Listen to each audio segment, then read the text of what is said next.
Seterusnya ingin kita kembali bawakan berkenaan dengan orang awam, apa yang boleh dilakukan sekiranya berdepan dengan situasi sebegini dan sedikit perincian berkaitan dengan apa yang berlaku semalam berkaitan dengan besi kren hempap kereta dan konkrit yang jatuh tersebut. Eli Iskandar, silakan. Ya.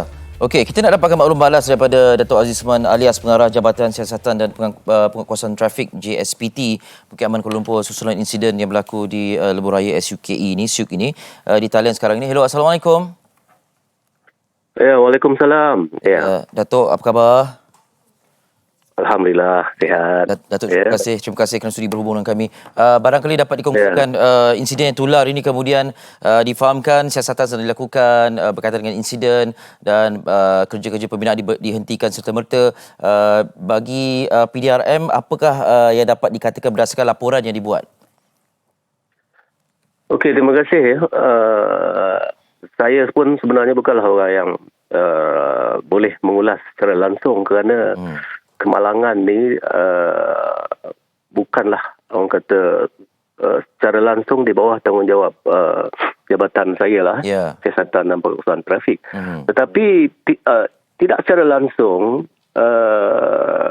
ia menjadi tanggungjawab juga kepada Jabatan Trafik ini kerana ia telah menjejaskan aliran trafik di tempat insiden tu sendiri. Betul?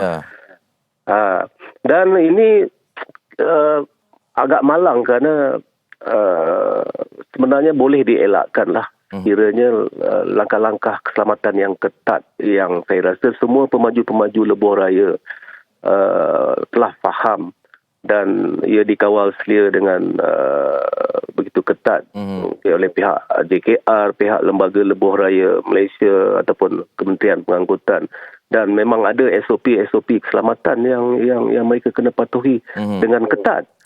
Kerana pembinaan tu, bayangkanlah slab konkrit yang terjadi petang kemarin tu hampir merenggut nyawa, dan pada saya itu sebenarnya adalah suatu orang kata boleh mengundang kemalangan yang lebih teruk lagi.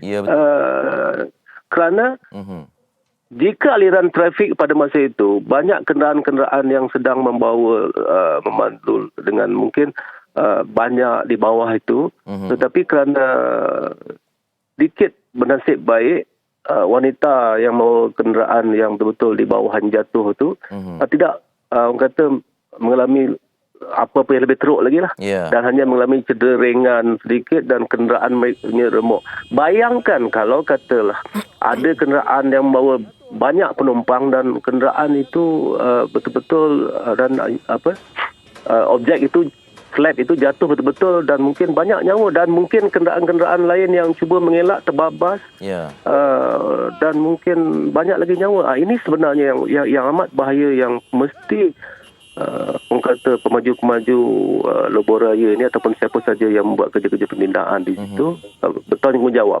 Dan saya rasa kerajaan ataupun kementerian-kementerian yang terlibat itu perlu mengenakan satu denda hukuman tindakan yang keras lah terhadap insiden-insiden ini. Amat malang lah pada saya lah, dan ia sedikit sebanyak trafik terpaksa jugalah anggota polis yang berdekatan bergegas ke tempat itu untuk orang kata mengawal trafik dan lalu lintas di situ. Baik. Datuk, apa yang boleh Datuk nasihatkan kepada orang awam dan juga pihak-pihak berwajib ini? Kalau kita lihat video yang tular sekarang ini, penghadang itu betul-betul berdekatan dengan kawasan pembinaan. Jadi barangkali ini di luar bidang kuasa pihak PDRM untuk memberikan sebarang anjuran dan sebagainya. Tapi apa yang boleh dinasihatkan kepada orang awam jalan raya berkenaan?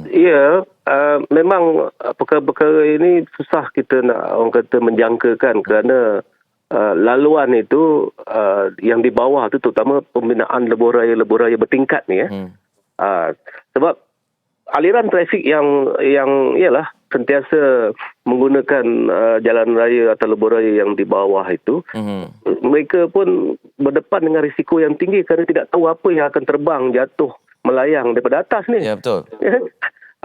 So apa nasihat saya ialah apabila melalui kawasan-kawasan pembinaan, terutama lebuh raya bertingkat ni, agar lebih berhati-hati dan cuba mengelakkan melalui laluan-laluan yang betul-betul di bawah pembinaan tersebutlah. Masuk jenis sini, kalau ada 3 atau 4 laluan lane lah di situ, dan maknanya mengelakkan daripada melalui laluan terus tu dengan melihat keadaan pembinaan masih lagi berjalan dan mengambil kiri. Dalam masa yang sama, pemaju lebuh raya berkenaan itu perlu mengambil langkah-langkah keselamatan lebih awal. Mungkin telah mengadakan orang kata sedikit lencongan daripada melalui jalan lorong bawah, tetapi risiko lain, ia akan menyesakkan jalan raya di waktu-waktu tempoh yang macam pagi awal nak bekerja, mungkin balik pada bertugas. Itu sajalah yang tu. Ya, jadi saya rasa perlu bertanggungjawablah, dan pihak-pihak berkuasa yang bertanggungjawab terhadap pemaju ini perlu mengambil tindakan tegas. Okey. Baik, Datuk, terima kasih banyak-banyak atas perkongsian. Okey, terima kasih. Assalamualaikum. Salam. Datuk Azizman alias Pengarah Jabatan Siasatan dan Penguatkuasaan Trafik Bukit Aman Kuala Lumpur. Yalah, perkara-perkara ini kadang-kadang di luar bidang kuasa beberapa pihak. Cuma kita boleh saling nasihat-menasihatkan, dan kebertanggungjawaban kita, dan kita barangkali sebagai pengguna jalan raya juga boleh melakukan sesuatu. Mengesyorkan kepada pihak yang terbabit berwajib ini berisiko. Kan?